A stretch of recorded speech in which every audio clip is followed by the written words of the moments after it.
Thank you so much for joining me today, Ramona. Would you like to introduce yourself for the listeners? Sure. My name is Ramona Braganza. I am a global fitness expert and a celebrity trainer. I've worked out since I was probably 9 years old. Gymnastics was my first love.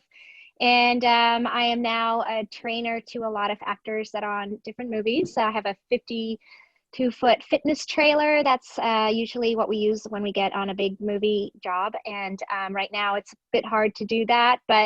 And I'm training like a lot of trainers from my home, kind of interesting. But yeah, I have a dog named Morty, and it's cold in Canada right now. And I really wish I was back in the Bahamas on my Bahama land. Oh, wow, back in the Bahamas. So, do you mind dropping some of the names of those who you have worked with, if I may ask? Sure. Yeah, my first client was Jessica Alba, and I worked with her for 12 years. And I actually started on an island called the Isle of Man with her. She was filming a show there, Paranoia, I think that's the name of it. And we worked together for 12 years. I helped her through her first pregnancy, post-pregnancy, and I got a lot of other clients. So Halle Berry, Scarlett Johansson, I've worked with her. I've worked with Anne Hathaway. I've worked with Eva Mendes, Kate Beckinsale. I've worked with some guys. I worked with Zac Efron. I've worked with Ryan Reynolds. I've worked with Bradley Cooper. And a lot of times when I'll train people, it's in partnership with somebody. But Jessica was probably my first and main client that I started my career with. That is incredible, absolutely incredible. I don't know many actors. I'm horrendous with actors' names, but every single one of those, I'm like, wow. Okay, good. No, it's just. Oh, and Jamie Dornan. Do you know Jamie Dornan? Yeah, With him on. Yeah. Yeah, Wow. because he's from the UK. He's from Ireland. Yes. Mm-hmm. So I'm actually intrigued. What's your story? How did you get into being a celebrity trainer? I actually just wanted to be an actress to start with. So I left this hometown of mine in Ontario, Canada for LA when I was 18, maybe 19. And I was pursuing my career in acting. And over that time, I did fitness contests. I was a cheerleader with the NFL team, the LA Raiders, for 10 years, actually. And I was always in fitness.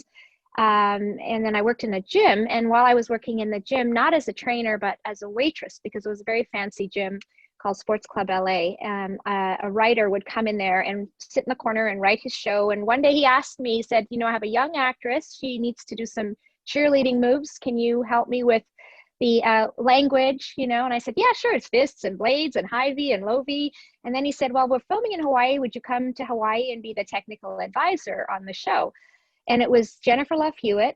And I became the choreographer and advisor, and I helped her do the cheerleading scene. And then from there, I went and did the same thing on Buffy the Vampire Slayer. And then the same guy asked me to work with Jessica Alba and teach her gymnastics. So I really think gymnastics has been this huge vehicle that's led me to doing what I do, because everything seemed to be around gymnastics for me. And so Jessica really liked the way I trained her, and then that became my career. I kind of left the acting bug behind. I said, you know what? These are the actors, and I am really good at training. That's incredible. So it's through your gymnastics, which you started at age 9, was it? Yeah, I was actually a gymnast probably from 4, but competitively age 9. And the gymnastics led me to landing a spot on the Toronto Argonaut cheerleaders, which I did that first. And then I went to LA and I landed a spot on the LA Raiders, because at the end of the audition, what I would do is do some back handsprings, and everybody would be like, wow. And then they would be, yeah, like, let's have her on the team. So I auditioned for a part in a movie called Weird Science. And at one point they wanted me to do some tumbling, some gymnastics, and they thought it was great. Then they gave me a line, and I got my SAG card. And then when a lot of fitness kind of started to happen in the fitness contest, the gymnastics really helped with that. And then eventually I was a gymnastics coach for Jessica, probably just for Dark Angel. But then it transitioned to strength and conditioning. So my thing is about women and lifting weights. It's really important for women to lift weights. I've done it my whole life, and it's helped me keep my health. So That's amazing. Can you dive into a little bit more, like how do you work with these celebrity clients? So you revolve mostly around lifting weights, and I'm a huge advocate of that. I think everyone, men or women, should be lifting weights absolutely for their health. But how does it look when you work with a celebrity client for whatever role they have? Well, usually they have a month to prepare if it's something like a Marvel action role. And I'll train them with, I'll kind of train them with the basics to start with, but then we'll get into more bodybuilding style strength training, which I think really changes your body physically, maybe not as functionally, but definitely in how you look. And then they're on a very strict diet usually. And then there's the stunts that they have to do. So they'll have additional training with a stunt coach. But my role is to keep them looking the same throughout the film. And that gets really challenging because the workouts have to fit in there, even though they have really long work days. So usually I'll start training with them at 5 or 6 in the morning for an hour every day if they have to keep their size throughout the film. So it's each film is different and the demands are different. Sometimes it's much more like, for example, I worked with Zac Efron on a film called Charlie St. Cloud, and he didn't have to look like a superhero. He just had to look like he sailed a lot. So his body, he had to have an active looking body, I guess. And that's a lot easier to maintain in a film than trying to remain like a superhero where you do have the muscle tone. And so, for example, my business partner worked with Hugh Jackman to keep him looking like Wolverine. And we have our fitness trailer. So at lunchtime, he would go in there every day with his full costume on and do his pull-ups and do his, deadlifts and all the things he has to do because they can't lose the size through the filming. And it's very rigorous training that they have to keep up. Yeah. That's incredible. What sort of time frame does filming occur? So how long do you have to keep their size and their frame for? Usually 3 months. So that's 12 weeks. And sometimes they don't have enough time to train. So depending on when I worked with Jessica Alba, there were a lot of different films we worked on. We worked on Fantastic Four, we worked on Into the Blue, Honey, and then Dark Angel. And for each role, I would say she started to change, the body changed a little bit. So, but it was really important to keep her abs in shape and keep her looking lean. So the cardio aspect is very important. You can't skip the cardio if you're just doing strength training. You have to do a workout that has all these pieces in there. And that's how I came about with my 3-2-1 workout. So there were 3 cardio, 2 circuits, and a core. And no matter what time frame, if you have 10 minutes with the person or an hour, you can still use these 3 sort of components and get everything in. And that's usually with the women I work with. I try to keep the cardio because a lot of times when guys are strength training, cardio is not as important. They're much more about keeping their mass. So understanding, I guess, the principles of strength training and also keeping it interesting because it can get really dull if you're doing the same thing all the time for 3 months. So sometimes I'd throw in like a hike up Grouse Mountain if it's in Vancouver, which is a really tough hour and 20 minutes up the mountain. And so even Hugh Jackman, Zac Efron, they've all done that mountain at some point during their time on a film with me. I love that. So I was going to ask, how do you maximize in a really short space of time? How do you get the benefit that they need to, maintain that size and stay in shape? So do you mind talking me through a little bit more detail, or maybe give an example of a 3-2-1 workout? Yeah. Sure. So if it was a 10-minute workout, you could basically do a minute of every component.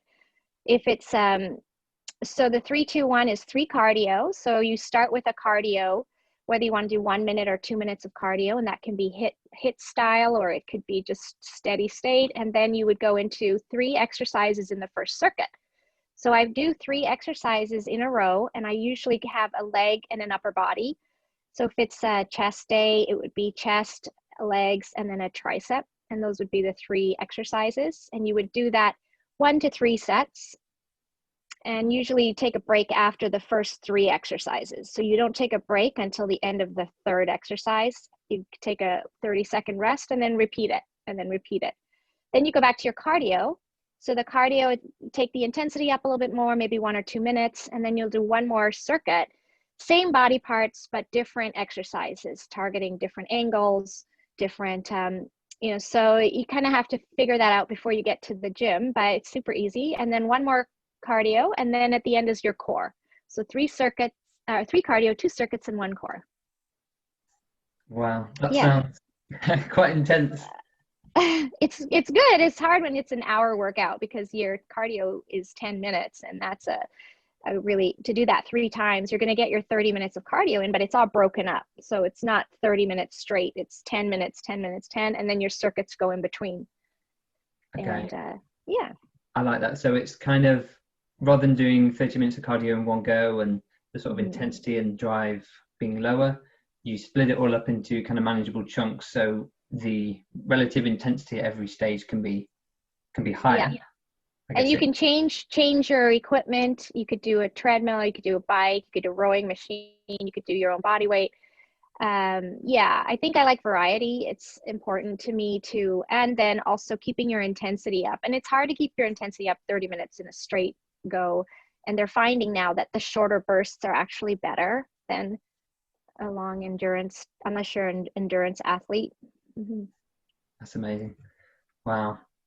So I'm actually intrigued. This fitness trailer, what did you call it? Workout trailer? It's called Mobile Physique, and there is a website, mobilephysique.com. Mobile Physique. And had it probably like almost 8 or 9 years now, and it's worked on the A-Team and the X-Men, and it's worked on Fantastic Four, it's worked on Godzilla, and a few other films, 50 Shades of Grey. So it's just a gym on wheels, very high, state-of-the-art, very nice interior.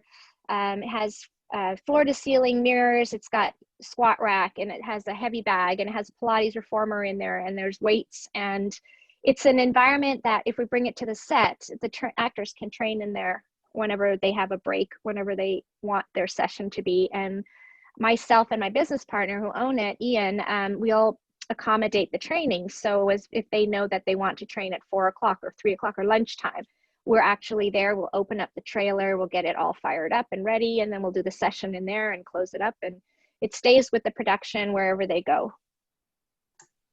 That's incredible. So it's literally a fully kitted, state-of-the-art gym on wheels. Correct. And customizable, so we can move stuff in and out, and depending on what they want to do. When we worked on the A-Team, which had a number of different actors on that, Rampage Jackson, he's an MMA fighter.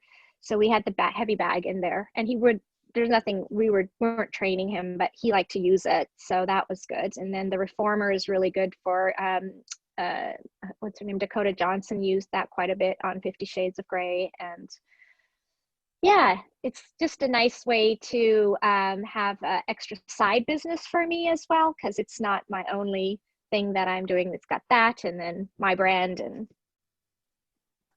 Amazing.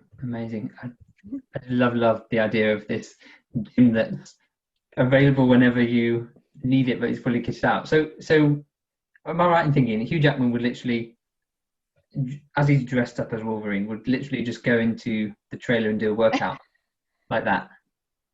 Yeah, or specific, maybe just a 5-10 minute, you can pump up in there, or you can actually do a full workout. So I wasn't working him at that point. I had a different business partner who was training him, and he would do these weighted, the dumbbell between your legs, weighted pull-ups. So we had a pull-up bar in there.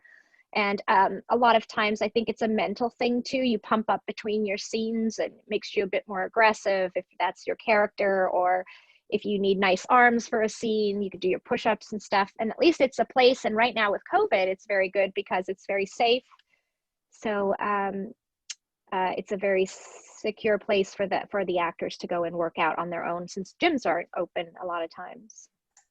That's amazing. So I'm intrigued, this sort of pump angle. I absolutely appreciate it from both sides, but the mental aspect is really interesting, that, if there's a big fight scene, or if there's a scene where they need to come in with a bit more energy, then going and doing some sort of high intensity activity could really help. But how often is it that, say, an actor who, I don't know, let's say a shirtless scene or something, it's like the iconic shirtless scene in the film, how often is it that they will go and do call it a pump session in inverted commas? How often is it that you Well, do that?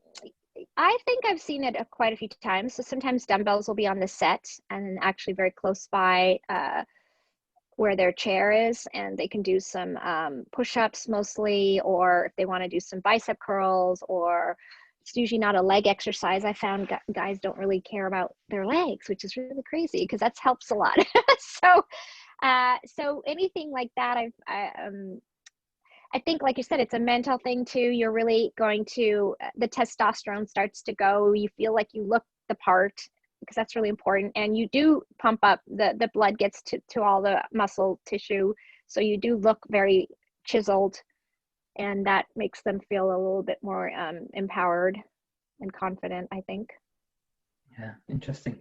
So I believe earlier you said for some of the like Marvel films, you'll have 1 month to work with someone before they go on Mhm. set. Is that how? Some of them, yeah. Usually they start training on their own or with a trainer a month before they report to set, and Okay, then you have to jump right into the program. So if I'm in Vancouver, the actors usually live in LA, and so they'll start the program with somebody in LA, or I will be down there, and then they come up here. With Jessica, I was always around with her everywhere, so we just continued to train even when we weren't getting ready for a film.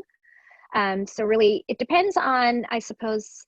Um, if they like exercising, if that's part of their daily life or not. And for some actors, it's really for the role. They don't necessarily continue that size after the role. So, um, but I had a couple regular clients and they kept the workouts going even when they weren't filming.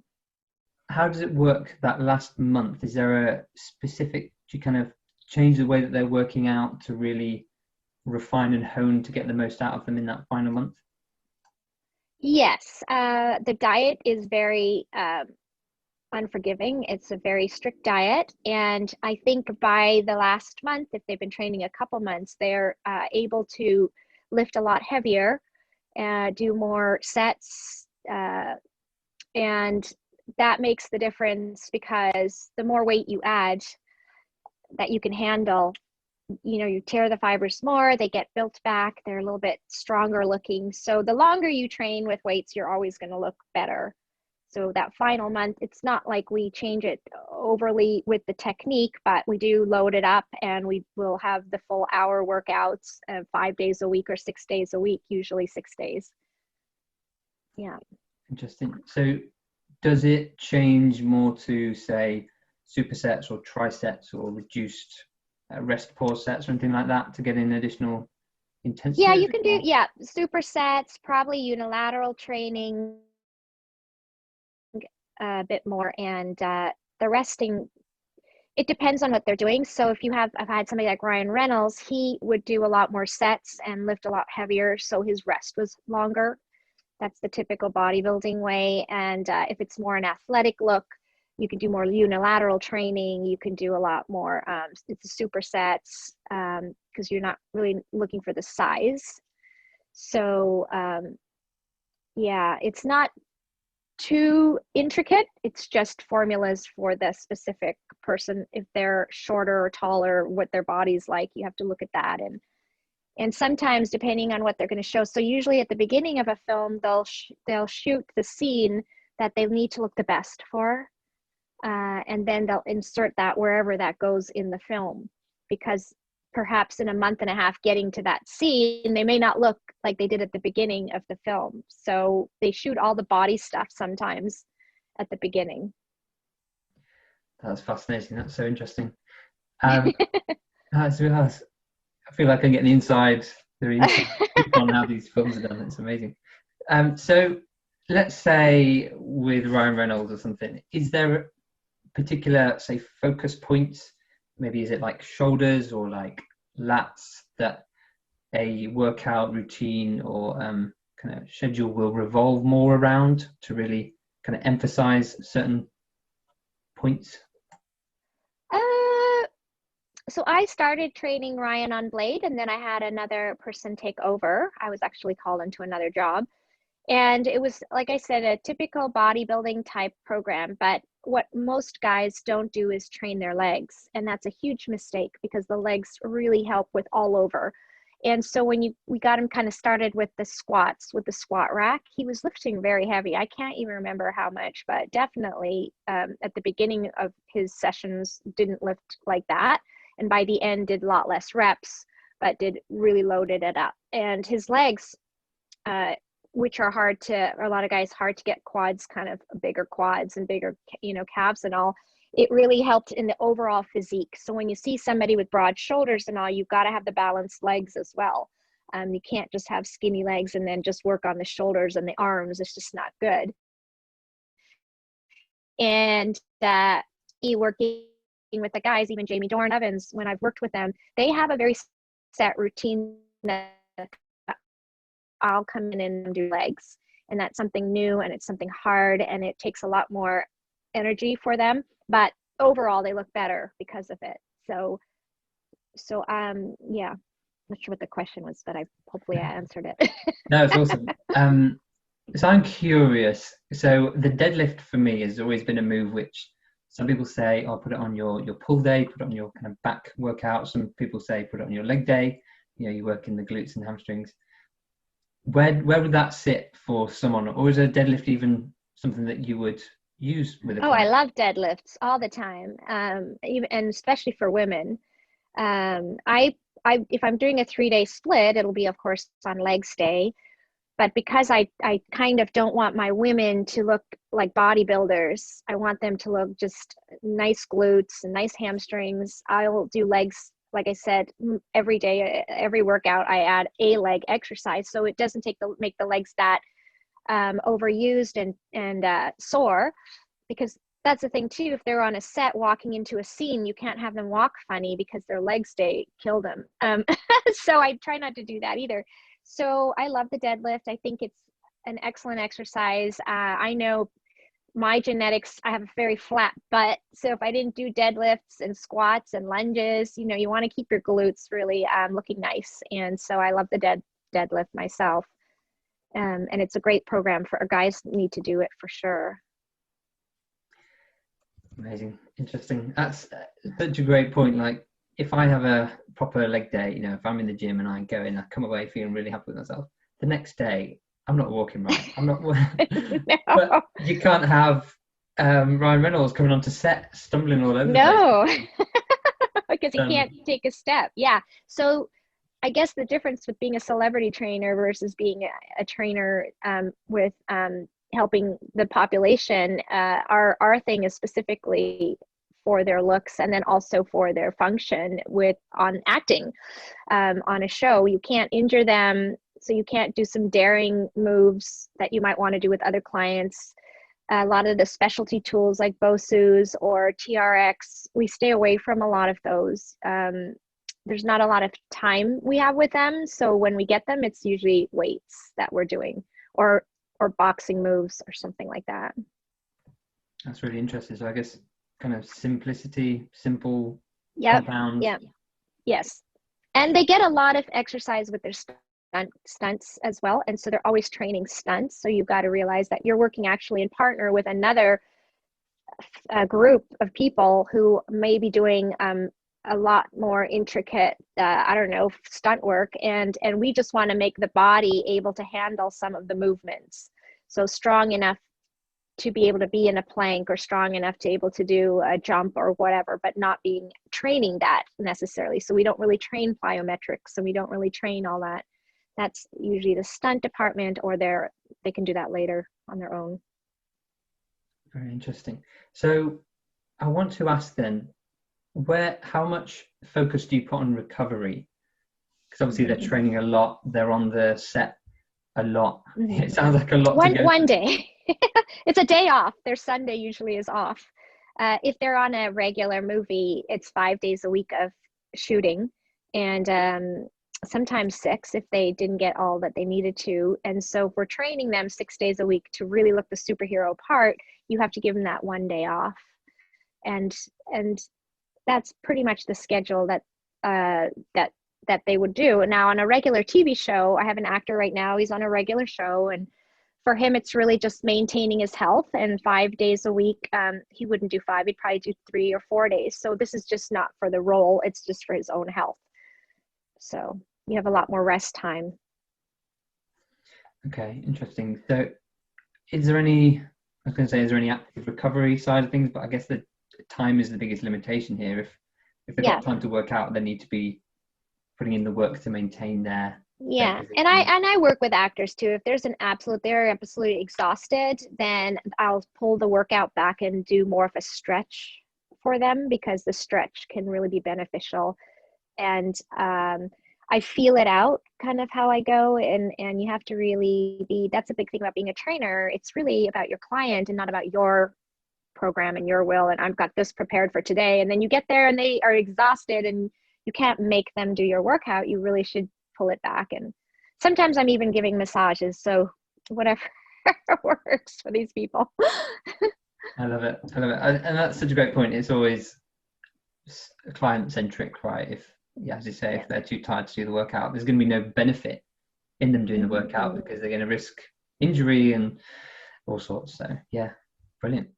So I wanted to ask, do you have a favorite exercise, a favorite weight training exercise? I'm a push-up girl. I love push-ups, and I'm still able to do probably 30 at my age, but there was time easily did 50. And I think for me, as a former gymnast, we spent so much time on our arms in handstands and everything on the bars. And so the upper body is pretty left over from those days and strength. And as long as I could do my push-ups, I've been trying my pull-ups, not too bad, but it's hard to do pull-ups in COVID because it's hard to find the bar.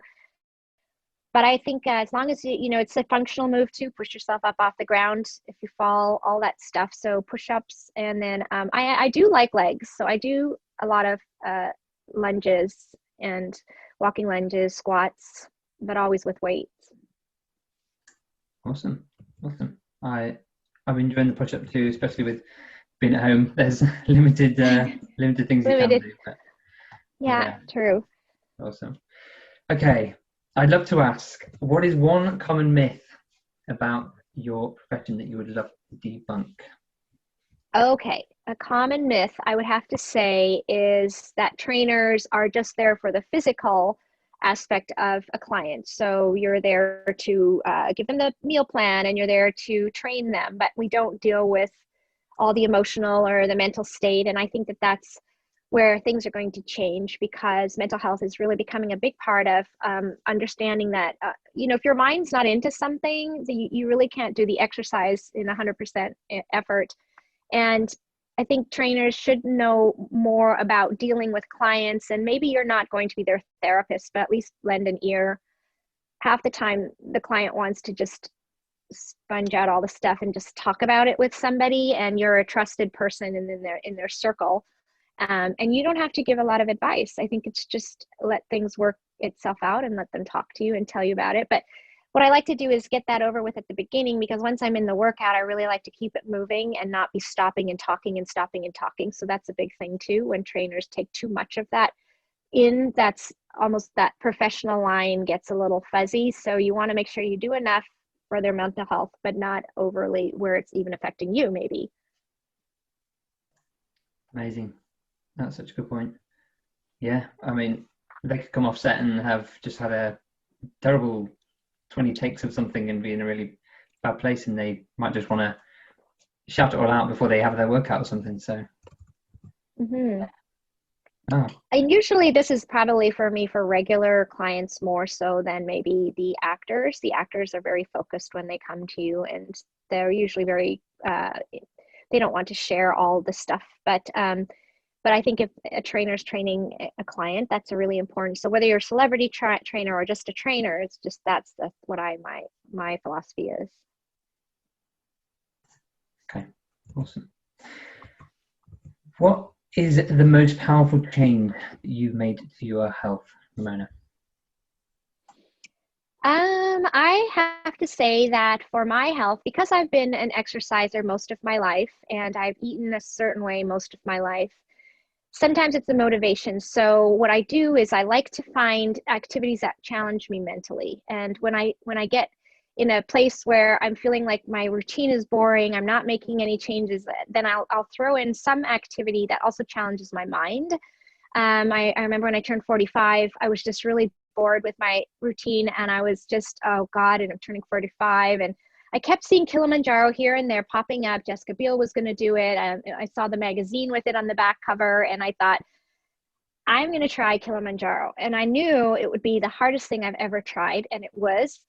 And I had to do a lot of on the mountain, a lot of my own mental and emotional and physical stuff I went through. But when I finished it, I came off and I was so jazzed. I was so eager to try new things, and I was like excited about exercise again. And it was just, so I recommend that you find a challenge somewhere, whatever it is that's way outside your comfort zone, and you sign up for it. So if it's a 5K, or if it's you're going to learn martial arts, maybe you're going to start some kind of martial arts. Or I'm a dancer, so sometimes I'll keep taking dance classes, even though I feel like I'm not as good as I used to be. I get in there and I'm there with all these young people, and I try my dance class, because it's a mental shift that you're going to make in your physical program as well, because now you're going to get excited about it, and you've accomplished something. So that's what I think is really what's helped my health program. That's amazing. I love that. So what does climbing Kilimanjaro look like? How many hours are you on the move per day? Like, how heavy is the bag that you're carrying? You're only carrying 20 pounds. So how much is that? That's whatever, 10K? 9 kilos, yeah. Yeah. And it's usually full of water. So you might have some clothing, but not really, because the Sherpas carry a lot of your stuff up. And you are walking about 6 to 8 hours, but you walk so slow because of the altitude that it's just, you don't cover much in space, like 1,500 feet or something in that much time. So you walk, they call pole pole, very slow, and you have these poles and you just keep walking. And it's more of the mental stuff that you go through. And then if some people, the altitude affects them more than others. And we did a 9-day climb. So it was something like 7 days up and 2 days down. And really the tough part is after 15,000 feet, when it starts the altitude really affects you. And then I got really sick, but managed to complete it. So, you have a point where you're either told you have to go back off the mountain, or you can keep going or not. And that was my situation. And what I did was I just got on my knees and I prayed. And I said, God, please let me finish this. And surprisingly, it was very good. I was able to get up and finish it. And I had a stomach flu bug that for 24 hours wasn't there. It was very strange. I kind of overcame that barrier of I couldn't go anymore. And then I overcame it. So you will be tested on a mountain like that. You'll be tested in many ways, but it's worth it, because you see how much stronger you really are, because we're never tested in our daily life, not like that. And when you overcome it and you're stronger, you realize you can easily make it through COVID. Like, there's certain things that you go through that make it easier on the next adversity. So I guess it puts everything into perspective. When you've climbed Kilimanjaro, everything else seems kind of much smaller and easier.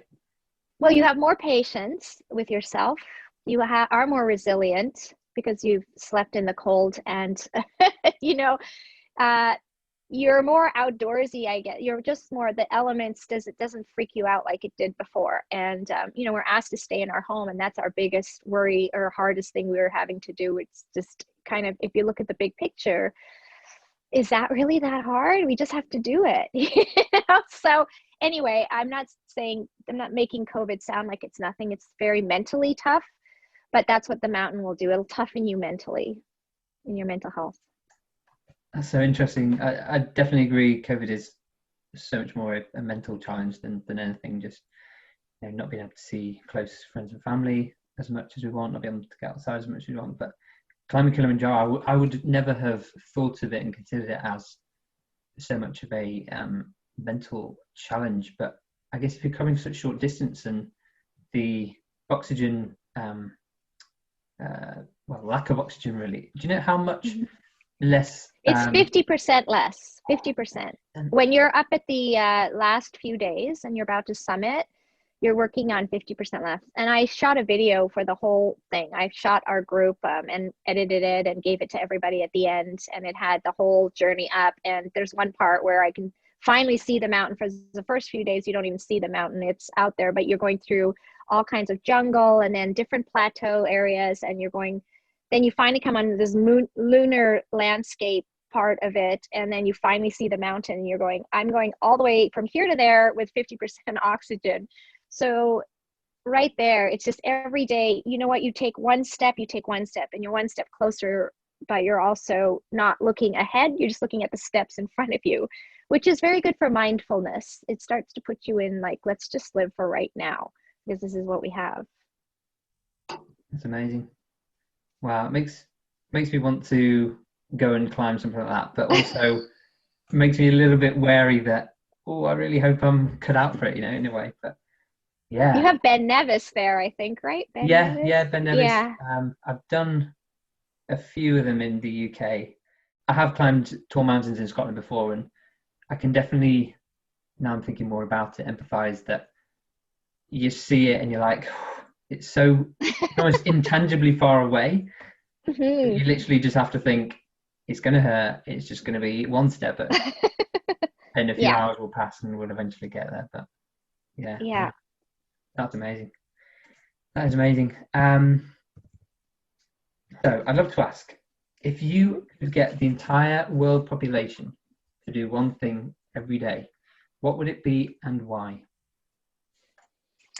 Well, and I've been doing this throughout my segment. I would say drinking water. And as challenging as it is to get that much water in your body, summer is super easy. Everybody can drink water easily, but I'm really about hydrating and also about eating right. So the eating right sometimes is fine, but then if I ask people what they're drinking, they'll have tea, they'll have juice, they'll have soft drinks, they'll have lots of things, but they don't really just drink water. And it's one of the most important things for your wellness program. When I was on the mountain, I drank 5 liters of water at the last day, all and without having to go to the bathroom at all, because that's how much of water your body uses through exertion, and especially in the altitude. And when you think about it, without that water, we would be gone, we would be dead. So I tried to maintain drinking 2 liters, at least 3 liters of water every day. And it was easier after Kilimanjaro to do that. But now I'm back to, trying to struggle. So I try to add things to my water, and I've been talking about this product called Rebellious. It's really good. It's Rebellious Infusions. It's got antioxidants. It's no sugar, no calories, because you don't want to add a lot of sugar to your water. That's probably one of the biggest things. People want the taste, but you have to look at the ingredients as well. So for example, this is the one that I'm using right now. It's called Blood Orange, and it tastes really good. Antioxidants, because right now with COVID, everybody should get a lot of antioxidants. So I would say hydration. I would say drinking a lot of water. And then Rebellious, if you ever want to get that, you can go on my Instagram. I've got a link, or Drink Rebellious. But I share products with my friends when I truly believe it, and I use it myself, because I'll share it with my clients. And so I would say everybody should drink more water. Not tea, not juice, water. It's such a simple, straightforward piece of advice, yet it's so easy to overlook, isn't it? Especially during winter. Like, the last thing we want to do often is pour ourselves an ice cold glass of water when we're struggling to warm up. And warmer water, the room temperature water, it's something that here's what I do too. First thing in the morning before I get out of bed, I follow this thing called Japanese. It's called the Japanese people use it. I'm not sure what the exact wording is, but they'll drink one whole liter, like a whole thing like this, of water before they get out of bed. And they'll lie there and they'll let all of their systems, digestion, metabolism, it just gets drenched. Imagine yourself super dry when you wake up. You just take more dryness, like dehydration. So you hydrate everything, and then you get out of bed, and then your mind is clear because the water goes into your brain. You have more energy, your systems are all ready. And I found I started doing that, and it really helps with my elimination. I mean, that's how we keep the weight off too. You have to eliminate everything. And so try that. And then during your day, just keep drinking water. Awesome. I definitely notice if I skip getting water first thing in the morning. If I stay too long in bed at the weekend, for example, I feel a bit, I guess, kind of brain foggy, lacking a bit of functionality, and feel a bit sluggish in myself. But normally I get up, get downstairs. The first thing I do is I pour myself a pint glass, 500 milliliters, and get rid of that within 5-10 minutes, really. And that's great. Starts. You do good things. Thank you. Do my best. Do my best. Awesome. So I'd also like to ask, what do you think is the best mechanism for change with the clients that you work with? Best mechanism for change. Are you talking about mental, I think focus. So I had a client recently, and she said, Ramona, I feel like our workouts are okay. Sometimes they're really hard, but sometimes they're not. And I just feel like I want more out of the workouts. And I said, you need to set an intention every time you come to the workout. And that's not my job. That's your job. So if you have a couple minutes, come into the room, sit down, meditate, visualize, see how you want the workout to go, how you want your results to be. The more you put into the mental intention setting, your workout, you're going to be ready for the workout. And I found a lot of times the earlier workouts were about talking for the first 10-15 minutes. So that brings everything kind of to a slow halt, because you're trying to get it going, but it's not there, and it takes too long to ramp up. So if she was able to do all of her stuff on her own and then come to the workout and go, let's go, then I'm like, let's go. So really the mechanism for change is your mental focus. Focus is really important. And as a gymnast, I was very focused, obviously, on all the apparatuses so I wouldn't fall off. Your focus has to become razor sharp. So start to hone your focus and your intention setting and really be present when you come into your workout. I love that.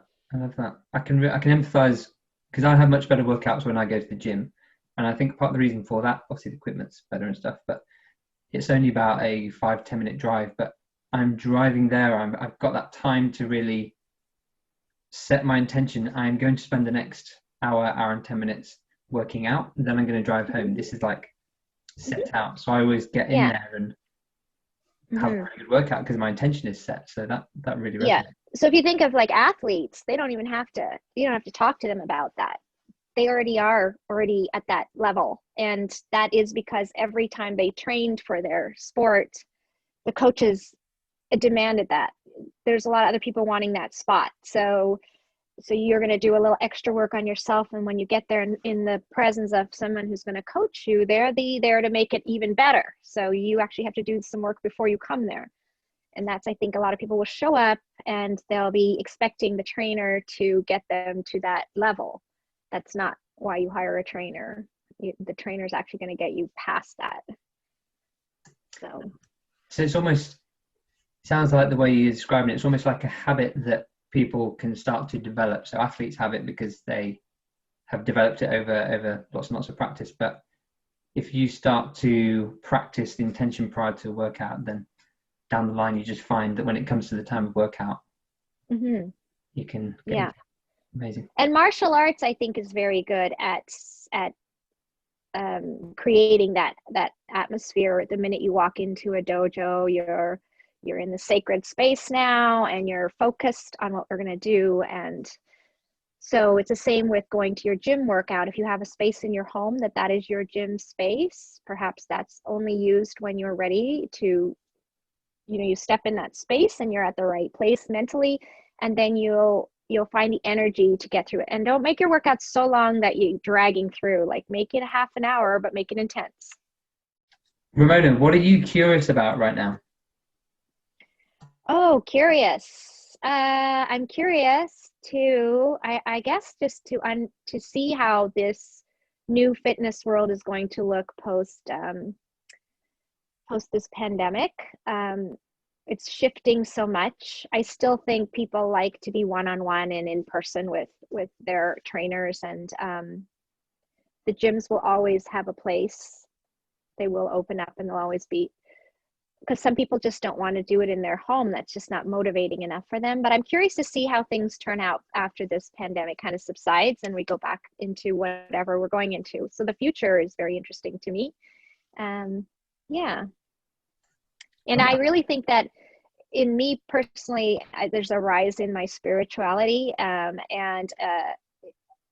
I'm hoping that that's going to become a lot more topic of conversation in the West, because in the East, spirituality is very significant in their daily lives. And it's not about going to church all the time. It's just about spending a little time, greater power, higher power, and connecting.